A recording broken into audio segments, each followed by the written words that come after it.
In the world of business, there are tales of triumph and tales of turmoil. But nestled within the annals of corporate history lies a story shrouded in mystery and intrigue. A story of a brand that has shaped generations, tantalizing taste buds and sparking fierce competition.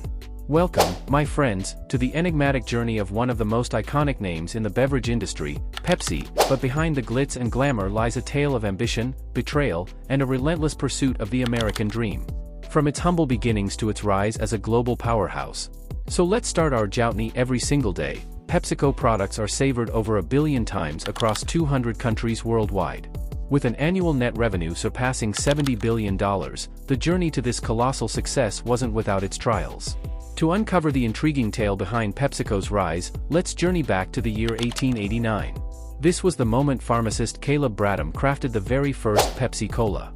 Operating a soda fountain in his drugstore, Caleb concocted a popular beverage known as Brad's Drink, a refreshing blend of sugar water, caramel, lemon oil, cola nuts, nutmeg, and other flavorful additives. As popularity surged, Caleb opted for a catchier name, drawing inspiration from Coca-Cola's success. Hence, Pepsi Cola was born, a sweet, carbonated beverage with a distinctive cola flavor. By 1902, Caleb established the Pepsi Cola Company, aiming to captivate customers with slogans like exhilarating, invigorating, aids digestion. Yet, it wasn't long before Pepsi recognized the allure of celebrity endorsements. Enlisting famed race car driver Barney Oldfield as their spokesman, Pepsi Cola's iconic slogan, "Drink Pepsi, it will satisfy you," resonated with audiences, paving the way for future celebrity collaborations. However, amidst prosperity, adversity struck. Following World War I, Caleb's sugar price speculation backfired, plunging Pepsi Cola into financial turmoil. Bankruptcy loomed, allowing creditors to seize control of the company for a mere $30,000. Despite a valiant effort by Roy Megerell to revive the brand, the Great Depression dealt another devastating blow, forcing Pepsi Cola into bankruptcy once more by 1931. Enter Charles Goose, a determined entrepreneur determined to revitalize Pepsi Cola's fortunes. Implementing innovative strategies, including a revamped recipe and expanded bottling operations, Goose introduced 12-ounce bottles at just 5 cents, a bargain compared to Coke's 6-ounce offering. Branded as twice as much for a nickel, Pepsi gained traction, propelled further by its catchy "Nickel Nickel" radio jingle, the first to air nationwide.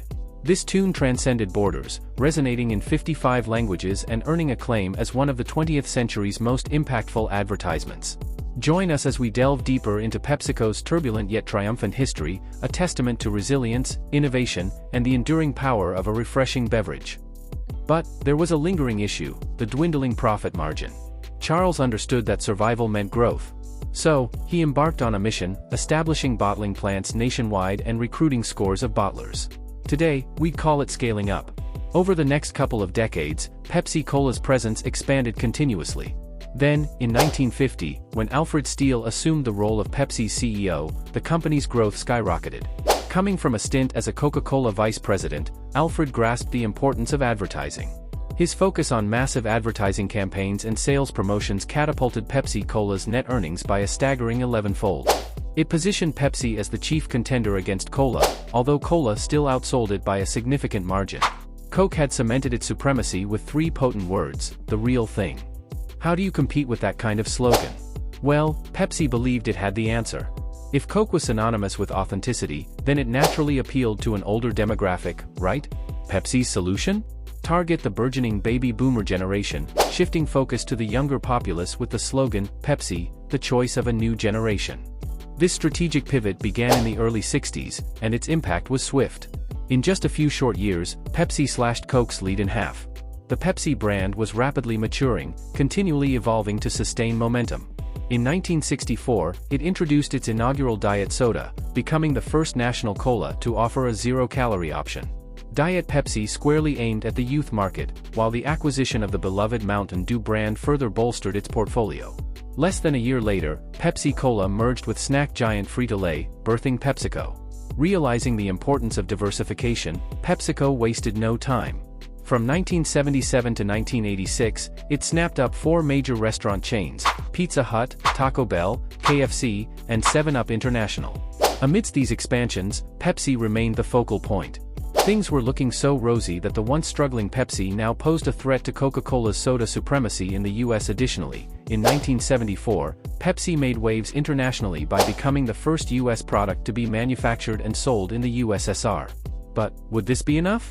Despite Coca-Cola's enduring global dominance, Pepsi continued to chip away at its market share in the 70s and 80s.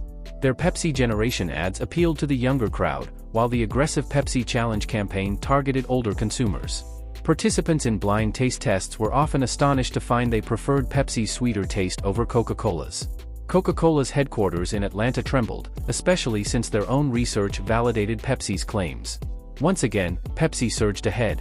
In 1984, it charted new territory by enlisting Michael Jackson as its spokesperson. Riding on the success of Thriller, MJ's presence in innovative TV commercials struck a chord with audiences, paving the way for a slew of celebrity endorsements throughout the decade, including Tina Turner, Joe Montana, and Michael J. Fox. But it was with MJ that Pepsi etched itself into marketing history. Step into the time machine and journey back to the vibrant 80s, where two mighty factions reigned, the loyal Coke devotees and the proud Pepsi aficionados. But amidst this soda showdown emerged a game-changer, the legendary Michael Jackson. If you were a fan, you found yourself drawn into the irresistible allure of the Pepsi clan.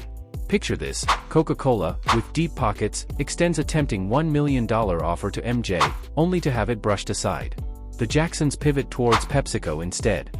Now, imagine PepsiCo's CEO, Roger Enrico, envisioning a bold strategy to rejuvenate Pepsi and cast Coca-Cola into the shadows.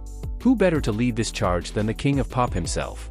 A groundbreaking $5 million partnership is forged, setting ablaze the realms of celebrity endorsements. By 1985, the cola duopoly was in flames, with Pepsi seizing the throne in supermarket sales. Today, PepsiCo stands tall as a beacon of success, boasting a diverse portfolio of foods and beverages. With $23 billion brands under its belt, it continues to redefine the landscape of the industry. But what about you? Did you know of PepsiCo's turbulent journey, fraught with challenges and triumphs? Share your thoughts in the comments below, and don't forget to subscribe for more captivating tales of business brilliance.